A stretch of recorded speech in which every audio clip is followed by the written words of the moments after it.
Joined now by ESPN play-by-play broadcaster of just about every sport you can think of, Sean McDonough. Sean, thanks for joining me here, and we'll start off. Obvious question: what's your pick for the bowl? Eagles or Chiefs? Who you got? Well, I think the Eagles are really good, really in all phases of the game, but it's hard to pick against the Chiefs. I'm kind of a big believer in don't go against a streak, and you got to knock out the champ. And I think as long as they have Mahomes, I think he's the best player in the NFL today at any position. I never thought I would say in my lifetime there was going to be a player better than Tom Brady or as good as Tom Brady because I feel like Tom Brady is the best football player at any position of all time. But Patrick Mahomes, if they win another one or two of these and he continues to be kind of the driving force behind it, then I think, that's a real serious debate. So, they have obviously the Eagles were there recently too, but the Chiefs have a little bit of the experience advantage. And I think they're two evenly matched teams, but the quarterback's the most important position. And Jalen Hurts, played very well in the championship game. But, I think anybody, if you had the choice between Jalen Hurts or Mahomes, would take Mahomes. So slight edge to Kansas City, but I do think it's going to be a really good game.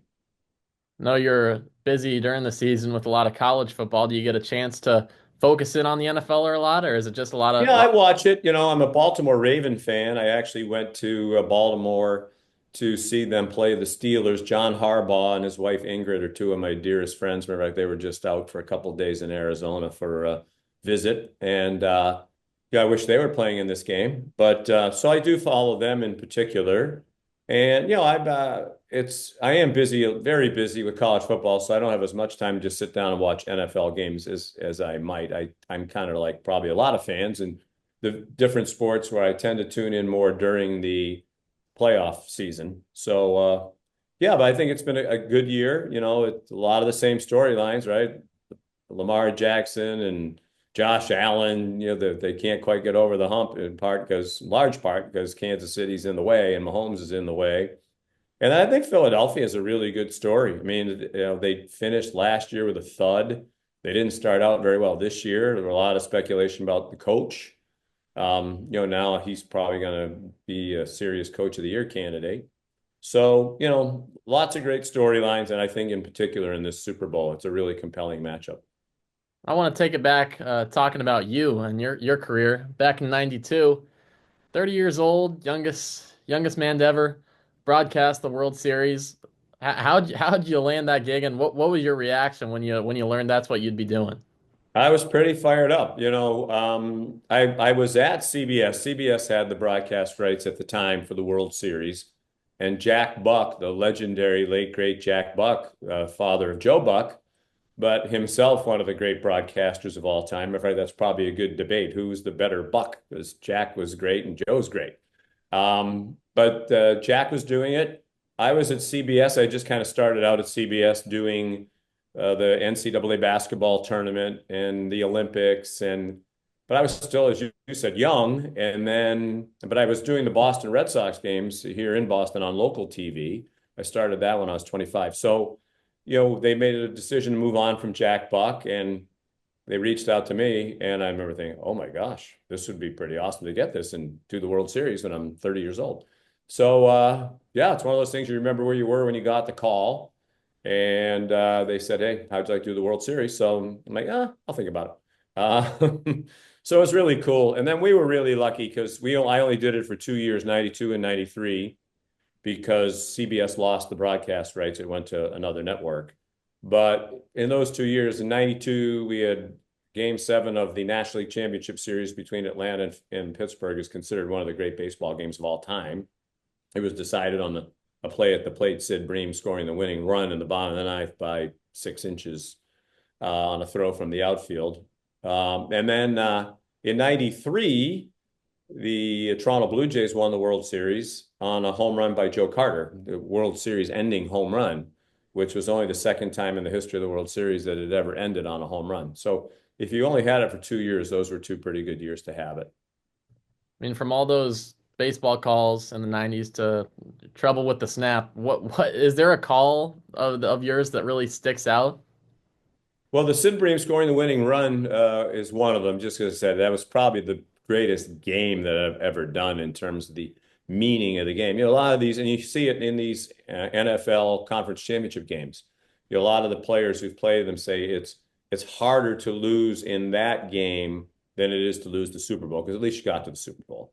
But when you lose in the conference championship game and you're that close, especially a team like the Bills, where it's happened over and over again, it's really excruciating. And so that was the same thing in that game in 1992. That was really the last chance for the Pittsburgh Pirates with that nucleus, including Barry Bonds, and Jim Leyland was the manager, and everybody kind of knew that was breaking up when the season was over. So, that was the call of that. But, the one that you referenced, the Michigan State play, it looked like it was kind of a nondescript game up until then. And then all Michigan had to do was get a punt off on basically the last play of the game, and they win. And Michigan State didn't even have anybody back for the punt. They had all 11 guys up, and Chris Spielman, I was doing the game with, said, all the punter has to do is just catch the snap one step and kick it. Just get it out of there. And then, as you said, he had trouble with the snap, as I said, and the rest is history. So, that's one of them. I've just been really lucky, Riley, because I've been around a while. As you said, I did the World Series when I was 30, and I got to do the Stanley Cup final when I was 60, and there was a lot of stuff in between. So when you're around that long, you're going to be in the right place at the right time and have some memorable moments. And I've really been fortunate that I've had more than my fair share, to be honest. And before all those big time moments, I mean, went to Syracuse, worked in Syracuse, worked for PBS doing Ivy League football games. How do those kind of productions compare to what you're doing now?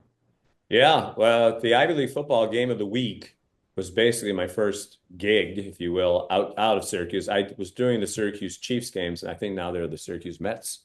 When I was in college, they were the Toronto Blue Jays farm team, which actually made the 92 and 93 World Series a lot more fun for me because some of the guys who were on that Blue Jay team were actually in Syracuse when I was announcing the game. So I knew them personally. But that and the Chiefs games was a great opportunity. That really led to a lot of the opportunities that I got right out of school because by the time I graduated from SU, I'd done 400 minor league baseball games at the highest level of the minor leagues, one level below the major leagues. So, but the Ivy League football game of the week, I was a sideline reporter, and because it was on PBS, there were no commercials.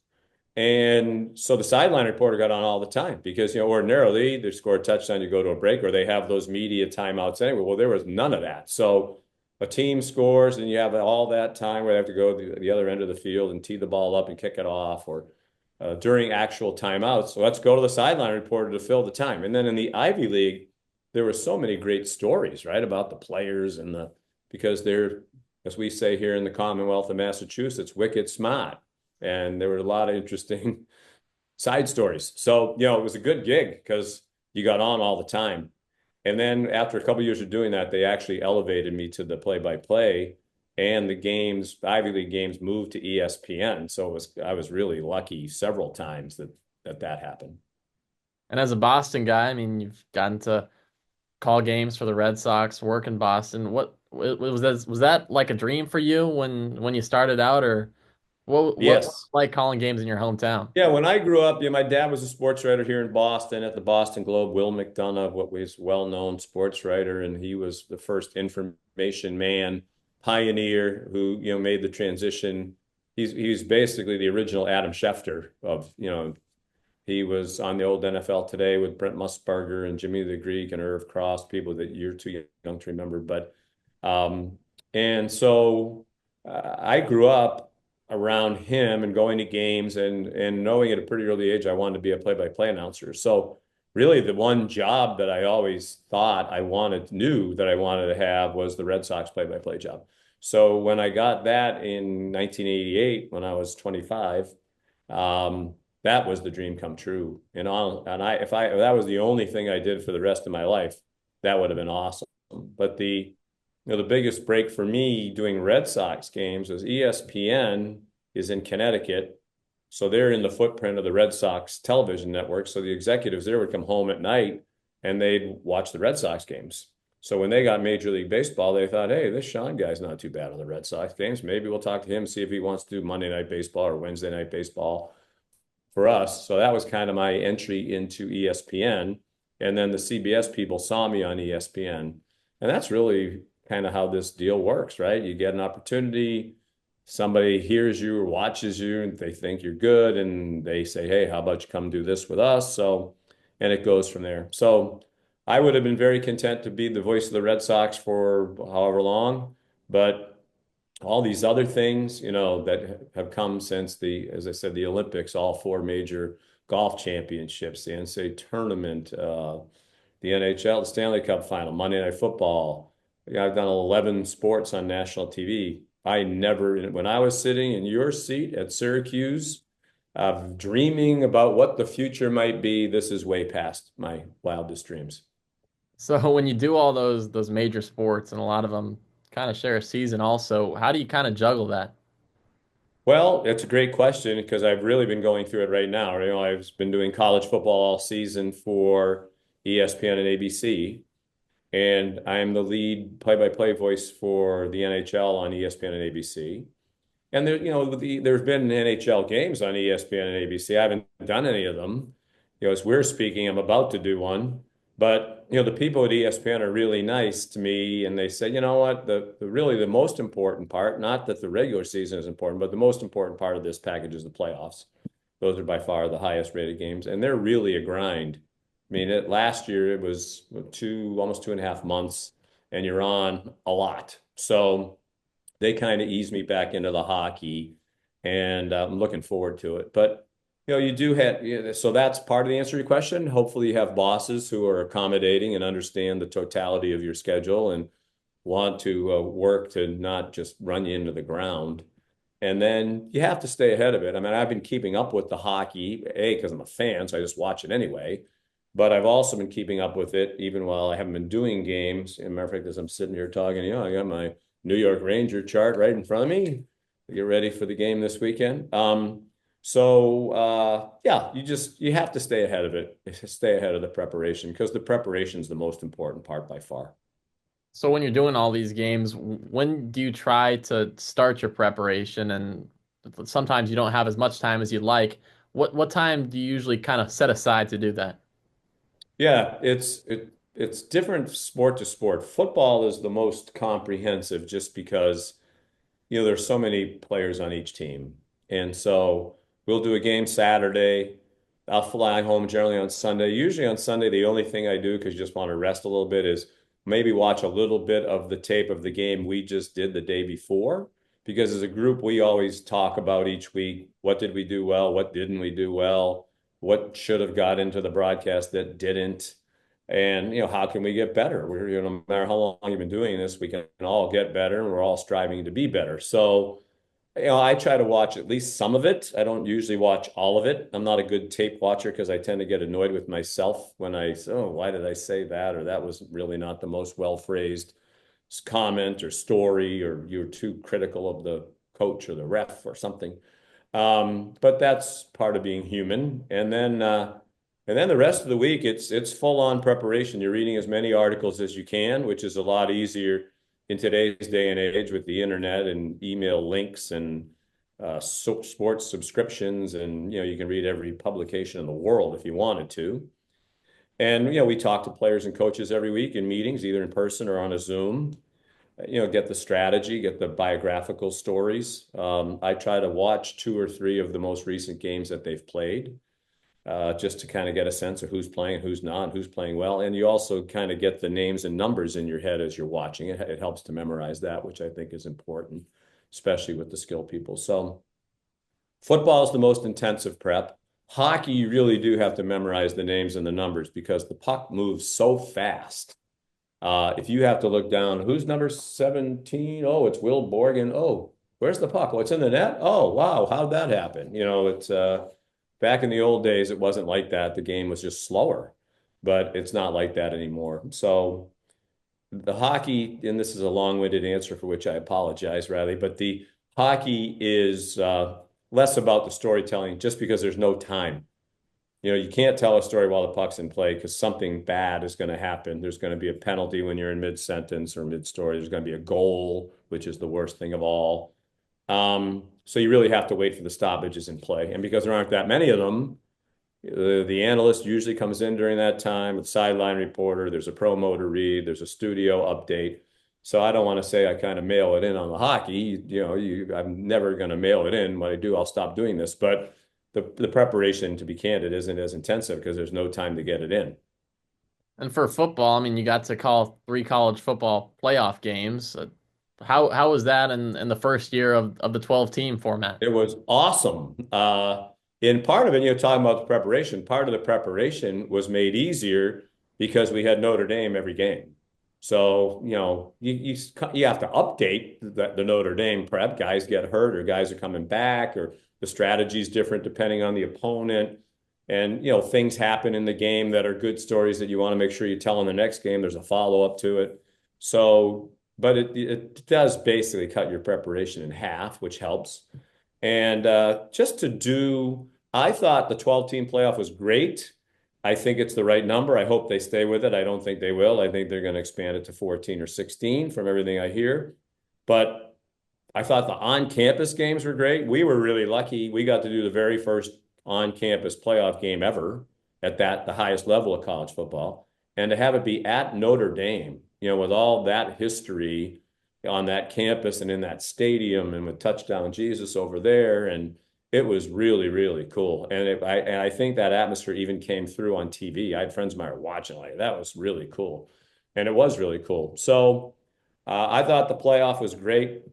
I really came to have a lot of appreciation for Marcus Freeman and all the people at Notre Dame. He's a really impressive guy, and I've met a million football coaches, and it's hard for me to remember anybody who impressed me more than he does in every aspect of life, in every aspect of the job, the way he deals with his coaches and players and every staff member and the managers. I mean, he's a thoroughly good person in addition to being a heck of a football coach. So, it was a great experience, and I think we got a chance to do the championship game on ESPN Radio, which I enjoy every year. And I think the best team won. I saw Ohio State in person. I'm like, this is the most talented team I've seen this year, and they were a deserving champ and a great story.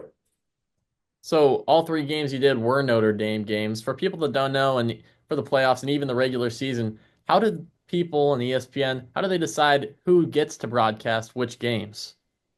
I wish I knew the answer to that. I mean, typically Chris Fowler and Kirk Herbstreit are our number one crew. So they do whatever is considered to be the best game or what they think is the highest rated game.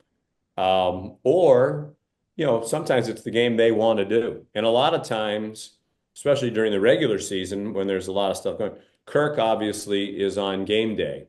So sometimes their assignment is dictated by the geography of, okay, which game can he get to? And it helps that he travels around a lot in a private jet, which makes that part of it easier. You couldn't do what he does if you were taking commercial flights everywhere. So, and then we get the next best game. Ordinarily, sometimes we get the best game because the reality is Kirk can't make it to what is considered to be the best game. So, but in the playoff, I don't know exactly how that was decided. One of the nice things about ESPN with our group, when I went back from Monday Night Football, I didn't just want to do an SEC game every week or a Big Ten game. I wanted to do whatever the second best game was or the best game if Fowler and Herbstreit couldn't do it. So they do allow us, my boss's conversation weekly, usually on a text Saturday night after all the games play. Okay, after these results today, here's what it looks like the best games are. This game's going to be on noon on ABC. This game's going to be 3:30 on ABC. That's going to be 7 o'clock on ESPN, blah, blah, blah. And there's some back and forth about the positives and negatives of this game or that game. And then we all kind of decide, okay, yeah, I think it makes the most sense for our group to do this game. So we do have a little bit of a part in the decision making, but ultimately, obviously, the bosses make that decision. But I was super pumped when they told us we were going to Notre Dame. I really wanted to, it was cool to do the first game, but once they said it's going to be at Notre Dame, I was ecstatic when we got that assignment. So from all your years doing it and all the cities and stadiums you've been to, is there like a place or a city or an atmosphere of a stadium that just kind of blew you away when you first went in? Well, Notre Dame, in all honesty, and I had been there a couple times before. I was there when I was in high school because I wanted to go to Notre Dame. And so my dad and I went on to a game there in the fall of 1979. They played Michigan State, beautiful September day. It was awesome. And it was part of a great trip with my dad. We went to a Chicago Bear game on Sunday. We went to the Patriots, Green Bay Monday night. I met Howard Cosell and the legendary Monday Night crew back then. Watched from the back of their booth, which was awesome. As somebody who wanted to do this, you're in the back. Oh, that's Howard Cosell, and he just mentioned my dad on Monday Night Football. I'd been there, and then I did one season of Boston College football. I think it was 1995, and BC on the radio, and BC played there. So I was there, but it was a lot different experience. So, nobody, if you haven't worked at NBC, nobody had done a TV game there since 1990 because NBC had the rights starting in 1991. So that was also really cool to be the first group other than NBC people to do a game there. And to me, that's the place. And maybe it's just because of Catholic. I try to get to Mass every day. I'm Irish. But the whole experience there, Touchdown Jesus, the Basilica, the grotto, you really feel the presence of God on that campus.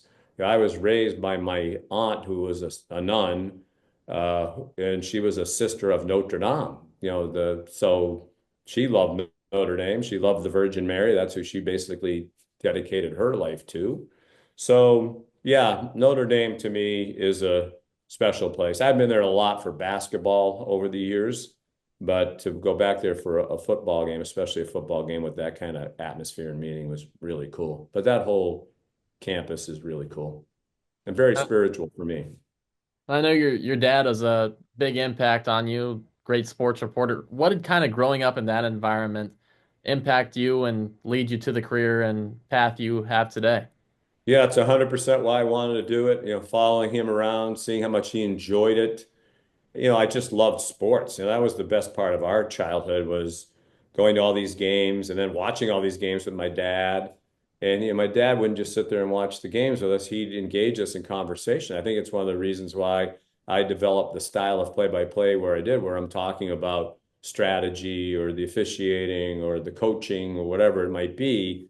Because my dad would say, like, why do you think they're punting? Or why are they pinch hitting for that guy? Why aren't they pinch hitting for that guy? Why are they leaving this pitcher in?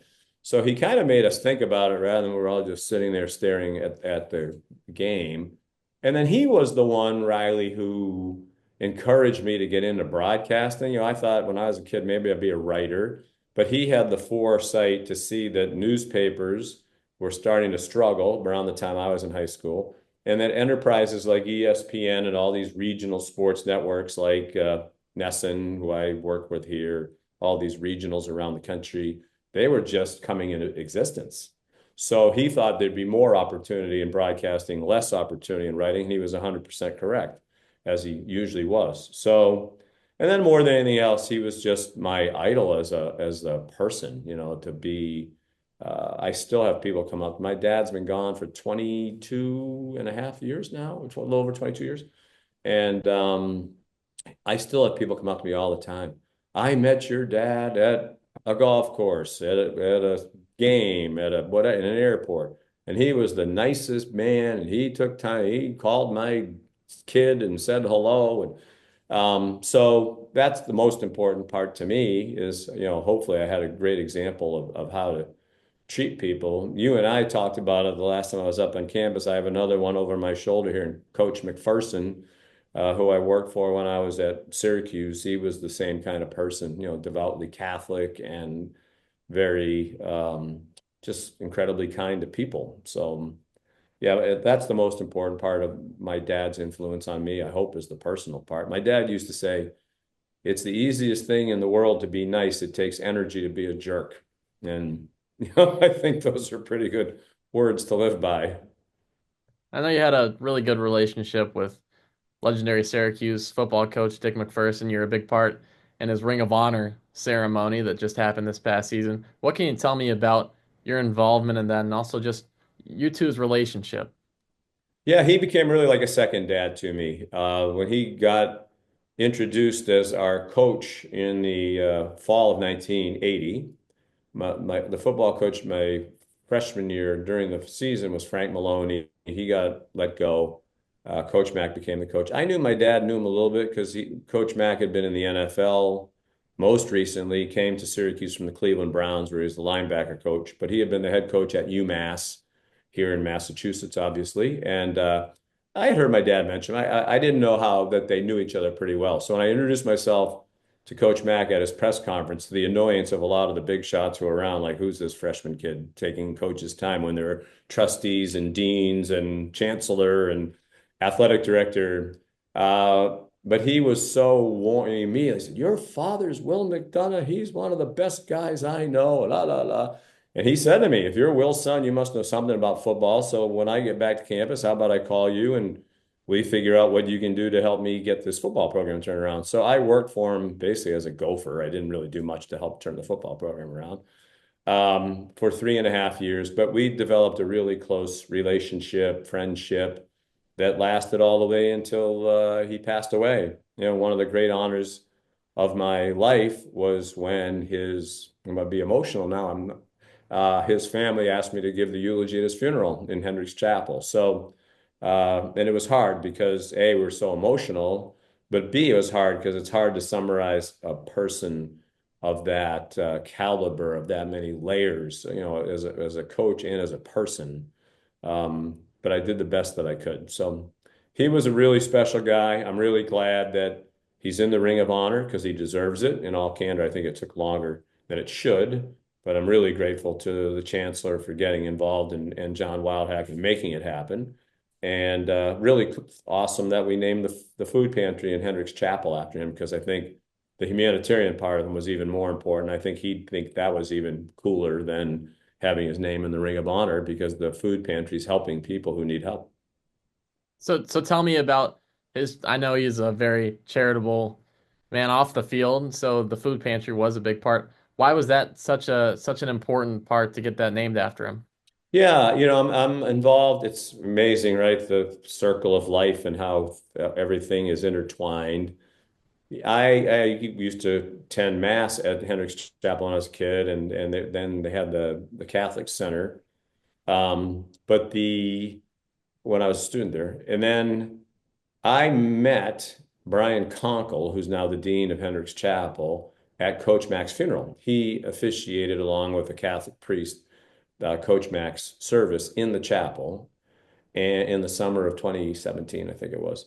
And the I was immediately struck by Brian just because he was very new to Syracuse. I don't know if he had been in that job for a month, but it was very clear he knew who Coach Mack was and the impact that Coach Mack had on our campus and in the Central New York community and the things that were important to him, especially his faith. So Brian and I had a lot of conversations while I was up there for the funeral about that, and he invited me to join the board of advisors of Hendricks Chapel. So I have shared with him many times through the years my frustration that more had not been done in the athletic space to honor Coach Mack. There really wasn't anything. So, and I had been after the university for years and years and years. And so we started to discuss other ways. And actually, it was Coach Mack's daughters, Maureen and Janet, and their really good friend, Christine Corona, who they grew up with, who went to SU as well, is now on the board of trustees. They came up with the idea, how about something in the food pantry? Coach Mack would love that. There's food insecurity is a real thing on college campuses, including SU. And there's more people that, rely on the food pantry than we would want. Ideally, you don't want anybody to need it, but a lot of people need it. So we all said, yeah, this is the perfect way to do it. So we were going to do the food pantry, whether the Ring of Honor and the Dome happened or not. And then when the chancellor called me and said, "Hey, we're going to put Coach Mack in the Ring of Honor this coming football season," we tied it all together so it was on the same day. And it was really a perfect way to celebrate Coach's life because he wasn't just a football coach, he was also a great humanitarian. And to be recognized in such a meaningful way for both things was really awesome. I just talked to Dan Horta a few days ago.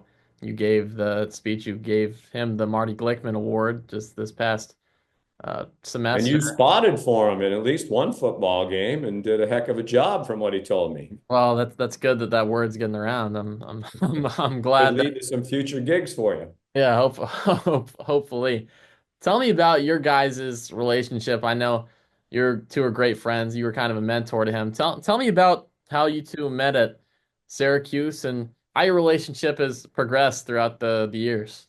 Well, I was I think a year ahead of Dan in school, even though he looks much younger than me. But and when you start out at WAER, sort of the path to getting on the air was one of the first steps was you had to be a writer for somebody else who was already cleared to be on the air and was doing sports updates. So I was doing, it was probably 1 or 2 days a week, sports casts on WAER. And Dan got assigned to be my writer. It's the first time I ever met him. So, I immediately thought, wow, he's a really nice guy. He's really smart. He's really funny. And he really helped me. We used to sit around, we were probably trying to be more humorous than we should have with the sports updates and probably should have focused more on the sports part of it rather than the humor part of it. But if nobody else thought it was funny, we did. So, that's all that really mattered to us. So, we just became dear, dear friends, and he's overly generous in the kind things that he says about me on or off the air. I have served as a little bit of a mentor to him, and but he didn't really need a lot of mentoring, either as a person or as a broadcast professional. And he's a great tale, actually, not a cautionary tale of perseverance. And it's one of the things you were there that I mentioned in my Glickman introduction of him and presenting him the award is he didn't get I think he started with the Cincinnati Bengals when he was 49 years old or whatever. I mean, it wasn't like he got out of SU and he was Noah Eagle or Drew Carter or some of these younger people who have had instant success. So I think my job as a friend and as a believer in him as a broadcaster all those years was to just continue to encourage him that he does have the talent to get to the level that he wants. And it's just a matter of getting the right opportunity. And, I'm a huge believer that God has a plan for all of our lives. And this is a great plan for Dan. He's the man in Cincinnati. I mean, he's beloved. He's in the University of Cincinnati Hall of Fame, which they don't typically do for broadcast, especially when they're basically still in their career. Usually that's a nice little retirement gift. Hey, Riley, thanks a lot for 25 years being the voice of the blah, blah, blah. We'll put you in the Hall of Fame. And the Bengals, the same thing. I have friends of mine who live in Cincinnati. Our director on our college football group is a season ticket holder for the Cincinnati Bengals, Scott Johnson. He lived there. He lives in Kentucky now, but still goes to the games. And he loves Dan. He barely knows Dan. He loves Dan as a broadcaster. So, I'm thrilled for him. We're great friends. Matter of fact, we're going on a golf trip to Ireland this summer, which we're really looking forward to. And we were corresponding about it today. So it's a really cool part of it, a really, really cool part of SU. I hope you have the same experience as I've had. I keep in touch with so many of my friends who are friends there, and Dan is at the top of the list. I know you're a big golfer now. What are some funny stories from those golf trips? None of which I could tell in anything that might be broadcast beyond this. No, we've had a lot of fun. We used to go on a golf trip every year with 16 guys. Jay Billis and I were usually the captains of each team. We did an 8-on-8 Ryder Cup thing. I usually drafted Dan every year just because I liked him, and he's pretty solid. He's a gritty competitor, and he could be counted upon. And a lot of times you had to kind of draft the guys who you thought would be moderately well behaved in the evening, and make sure they were hydrated when they came to the course the next day, because some guys were in a little better shape than others back in our younger days. I think now for all of us, those days are well behind us, but. Yeah, he's we had a lot of fun. And it's more what was really interesting, I mentioned this in the Glickman speech too. Most of these guys on this golf trip were friends of mine. Unfortunately, the trip was a COVID casualty. We stopped doing it because of COVID, and then we never really brought it back, in large part because we used to do it in May, and now I'm doing the playoffs, the NHL playoffs in May. But the common denominator with all these guys were they were all friends of mine from different parts of the country and different walks of life. They weren't all broadcasters. Matter of fact, most of them weren't. But every year on the trip, that when Dan was on the trip, people would come up to me and say, that Dan Hord's the nicest guy. Of all the guys we've had on this trip, and we probably had 60 different guys over the years, he's the best guy. And people would say that over and over and over again. So it's an awfully nice way to have people think of you. And And it's well deserved in Dan's case, as you know, Riley, because you've spent time around. yeah, he's a great guy, and I know me and you have talked about it a little bit separately, but faith is such a big part of your life. Why is it so important to you? Well, I don't think there's anything more important, right? I mean, we're here because of God. I think what we have in life is because of God. I wake up every day, and the first thing I say is, "Thank you, Lord, for another day to live this life and experience the things I experience and the people that I've met along the way. Nice people like you. Yeah, I've met countless people through life, and that's to me, that's life's greatest blessing. I went to Mass earlier this week as we're talking. It was the feast of St. Thomas Aquinas, and he had a quote that he was famous for about, the a gift that's to be prized really above any other is true friendship. And I've been so blessed to have so many true friends, particularly people I've met along this sports broadcasting journey. And then, I think, yeah, so my dad was Catholic. He had a brother who was a permanent deacon in the Catholic Church. My dad was the youngest of nine.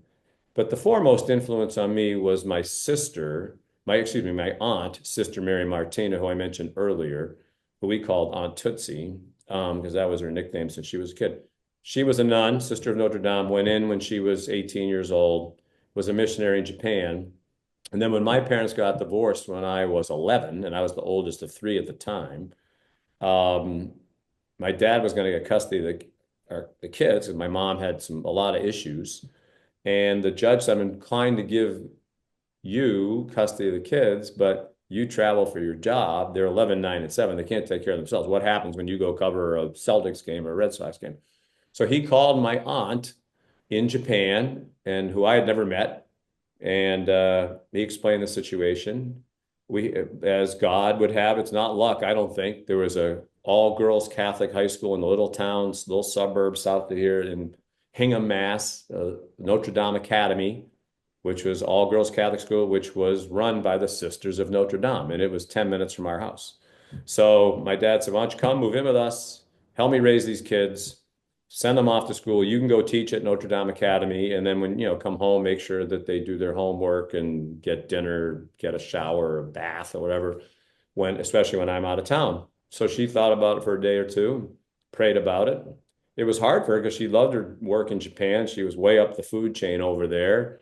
But she called my dad and said, this is what God wants me to do. So I'll be there in whatever, a week, a month. I don't remember that logistical part of it, but she became the most important person in my life. She was I mean, if you're a Christian, what do you follow the example of Christ. So, if you believe what I believe, and I think traditional Christianity, one of the things you believe is Christ gave up his life for us, right? So he died so our sins could be forgiven. We might have eternal life.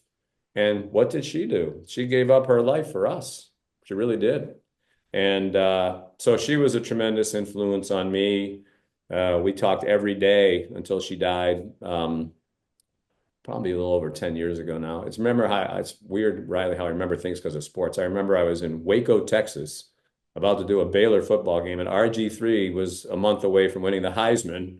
So whatever year that was, I can't remember what year it was, but I remember that's when I got the call that she had passed away. So anyway, it's a long-winded answer, but I think faith is the most important thing. It should be the most important thing in anybody's life. And Coach Mack used to say all the time, John Harbaugh, who I was just with this past week, same thing, the three F's, faith, family, and then football, right? And I would add friends, faith, family, friends, and football.